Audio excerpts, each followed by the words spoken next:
Hello and welcome back to the channel. You join me as we're on our way to see this little Toyota Aygo, but things have taken a weird turn already.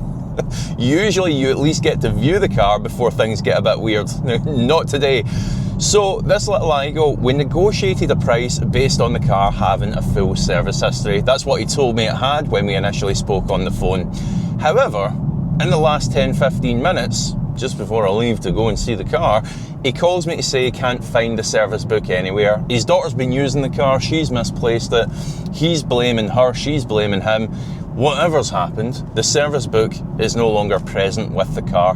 But he's told me to come over anyway because he's got a way in which he can have the service history sent over. Now what he means by that, I've no idea. But I figured, since the car's only, 15-20 minutes away, it's worth going for a look anyway. Let's see how this one pans out, shall we?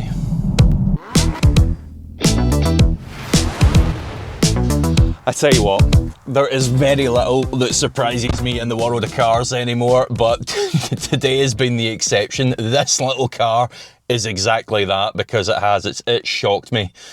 Evidently it went well because here we are, sat in said Aygo. I'll give you the tour in just a moment, but first I need to clear up this service history situation because it's done a full 180 again. It's done a full 360 at this point. So sure enough, I go along, I view the car, and I'm looking in all the kind of usual places. These books can sometimes wind up under seats, they can be under the boot floor. Service books, people can think they're lost, but they've just got misplaced in the car. Sure enough, it's nowhere to be found, but as that seller said, he could have it sent over. I'm sort of like, yeah, okay, whatever that means. What he didn't mention is that he works for Toyota. He works at a Toyota dealership. And what he meant by get it sent over is, back in 2012, they originally sold this car to the one elderly lady. I know, elderly lady, it's got all the makings, this story, doesn't it? All the stereotypes in there. That one elderly lady who's had it for all those years, every single tyre, brake pad, service, MOT has been done at that same Toyota main dealership. So everything is fully documented. I'll show it on screen now, but sure enough, everything that's ever been done to this car has been done at that Toyota dealership. So what we've got here is a one owner, 46,000 mile Aygo. One elderly owner with a full history from Toyota. This thing is a bit of a unicorn, and I paid £2,200 for it. £2,200. Some people are paying that for ones that are rotten out. The sills are rotten and it's got no history. So what a find this was. Take this as the example that if you are thinking about going to view a car and the service history or something's a bit shady, go and have a look anyway. Right, let me give you a tour of this thing. Let me tell you how you can spot a proper car guy, right? It isn't just expensive Ferraris and Lamborghinis that's going to excite him. Little salt of the earth cars, exactly like this, is going to do the same thing. Good to drive, cheap to buy, 20 quid to tax, cheap to insure, cheap to fix when it does go wrong. What is there not to like? I love these little cars, and we'll get it out on the road. I'll show you what it's like to drive. But if you are in the market for a cheap car, a modest budget car, and you can get away with something that's a little bit small, one of these would be at the top of my list. For those who don't know, these cars were actually platform shared with the Citroen C1 and the Peugeot 107 as well, so you can buy any of the above. Essentially, it's the same car under the skin. But get a load of it. You might have been thinking, yeah, great history and low mileage, but is it going to be a funky colour and covered in rust? Not at all. I'm so delighted with this little thing. Let's start under the bonnet, shall we? Now what I'm going to try and do here is, given I know these cars quite well, I'll give you the main points to look out for. That way if you're thinking about buying one for yourself, you've got the main points. I'm going to make a comprehensive buyer's guide on this little car as well in the time that I've got it. If you want to see that, then hit subscribe and you'll see it pop up. But for now, I'll try and give you the kind of main points. So here it is, the heart and soul of the beast. The 1 litre or 998cc, if we want to get specific. It was an engine from Daihatsu, and these are terrific little things. Honestly, they go on for 160, 170,000 miles, some of them, without any major issues, just routine servicing. In fact, the only thing to be on the lookout underneath here for is, you see that there? The exhaust manifold comes out the front. Now, this one looks a little bit flaky. It is still absolutely solid, there's no problem there. But these can corrode and start to blow. Now, when they do, they make that distinct kind of blowing noise, and also you sometimes see a bit of soot coming out of them. But thankfully, it's not the case on this one. If that is happening, it's not the end of the world. The parts can be picked up really cheap. It's not a bad job to do. Just about any garage should be able to carry that out for you. But other than that, service it, keep it running. Fit and forget is the reputation that these engines got. Condition wise, it's pretty clean when you consider that these cars are the weapon of choice for OAPs and young drivers alike. This one's actually pretty clean. It's got a couple of scuffs on the other side, but I think it's all original paint as well. The only downside, and this did factor into the deal a little bit, to be honest, the tyres are balder than my Uncle Jim, and they're also cracked up as well. So we're going to need a set of rear tyres on it, 5 doors as well, which is great. Surprisingly spacious in the back. I mean, that's behind me. I'm 6'1", that's my driving position. It's actually surprisingly spacious. Little bottle of water left in there. I did notice there was a couple of goodies left for us as well. And here, see, it's kind of what you'd expect, isn't it, on such a low mileage car? Barely anywhere to the pedals. That gear stick, they all tend to look like that. Even this one with 40 something thousand miles, you can see it's pretty worn. So we're going to need to get a new gear stick for it. Surprised to see these still on. These tend to pull off. Well, that's really the only place you can pull the door closed. So these tend to pop off quite a bit. Lecky windows in this one as well. How luxury. A lot of them had the manual roll up, roll down windows. Yeah, clean and tidy, isn't it? I love the little part leather. It doesn't even really feel like leather, if I'm honest. It's more plastic than leather. It's the typical Japanese car leather is what that is. But it's all right, isn't it? Last owners left their phone holder there. Also, crucially, a lot of these didn't come with aircon either, which is nice to have in the summer. Turn into little greenhouses. One thing you definitely don't want to miss if you're viewing one of these cars is in the boot, because they've got a tendency to leak. You can see how simple the boot actually is. It's just a single shard of glass. You always feel a bit funny slamming this down, but I guess it's pretty tough. They don't smash all that often, not that I know at least. So what you want to do is get in the boot here, in amongst the last owner's things, and get that boot floor pulled up right into the spare wheel well, and just make sure there's no swimming pool in there. If you can see signs of dry dust and that sort of stuff, that's generally a good sign. What else has been left for us here? A couple of bottles of water.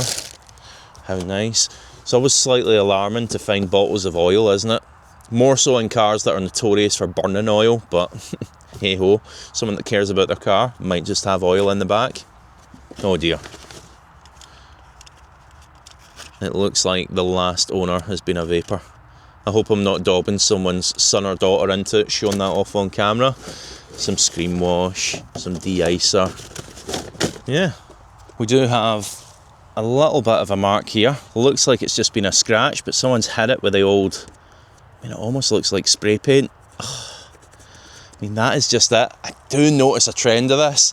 Quite often a car's got a little bit of damage on it that you can see, and that owner, with the best intentions, has tried to make it better, and they've made it far worse. I mean, that would be super easy for someone that knows what they're doing to fill that in, get a little bit of touch up on, but the fact that he's hit it with spray paint, he's just made it so much worse.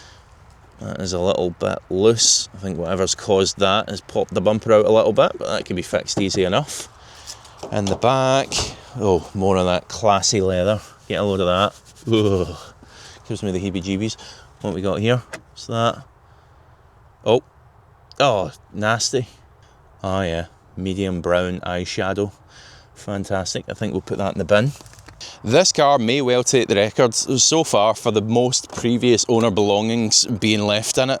Let's see what else we can find. So I was through this trying to find the service history. I don't think there's anything especially exciting. Annoying because all the other booklets are there that would have been given with the car when they were new. They're all present, just not the service book.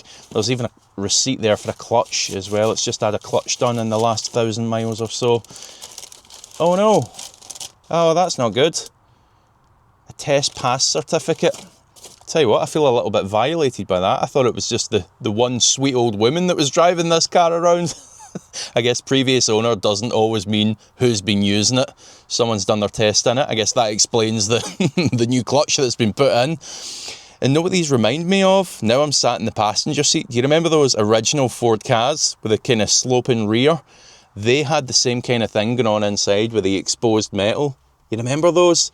Actually a very similar car. It puts me in mind of this a lot. Just a little peppy engined, lightweight thing. You're going to think I'm a bit weird, aren't you, for getting so excited over a little budget car like this, but hey ho, that's just me. Maybe you'll agree with me, I don't know. Ah, there it is. The warbly little 3-cylinder noise. You know you're in for a fun driving experience when you hear that. The first thing you want to be careful of, the worn gear lever, which it will inevitably have, the one that you look at, because they're all worn, gets a bit sharp on the chrome edge, so look out for that. You can get a replacement really cheap, don't worry about it. And next thing, well, this is specific to me, but this little road out of where I am here, it's got some quite fierce bumps on it, so I use these as a bit of a suspension test. It passes with flying colours. So the drop links can get worn on these quite often, and if you hear a bit of a clunking coming from the front end, that's probably what it is. Again, cheap, inexpensive to fix, not really a massive concern. I tell you what, these little cars, see to drive, they just bring such a smile to my face. Something is moving about here. Ah, it's a penguin, obviously. So let's talk about the engine. I mean, no, you're not going to be winning. You're not going to be winning many drag races, but it's the kind of engine that you want a little car like this to have. Simple, easy to fix, cheap to fix, and also cheap to run. Economical little thing.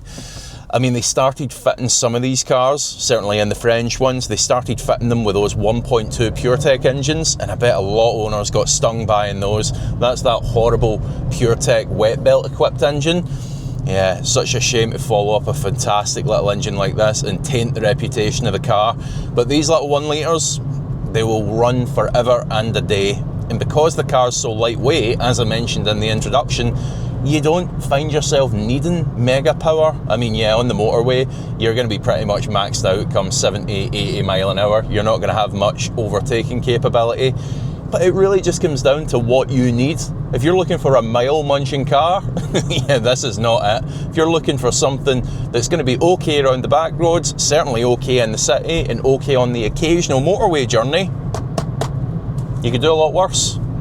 So as a final tip, let me give you this little bit of advice, just in case you don't wait for my full buyer's guide. Check the blower motor. Make sure that air's coming on and going off as you adjust it, because these, although the parts are quite cheap, it's a really labour intensive process to reach that blower motor inside the dash. Essentially, you're tearing the full thing out, so make sure that's working. Now, as ever, thank you so much for watching. Please do hit the subscribe button. Let me know your thoughts about my little bargain in the comments section below.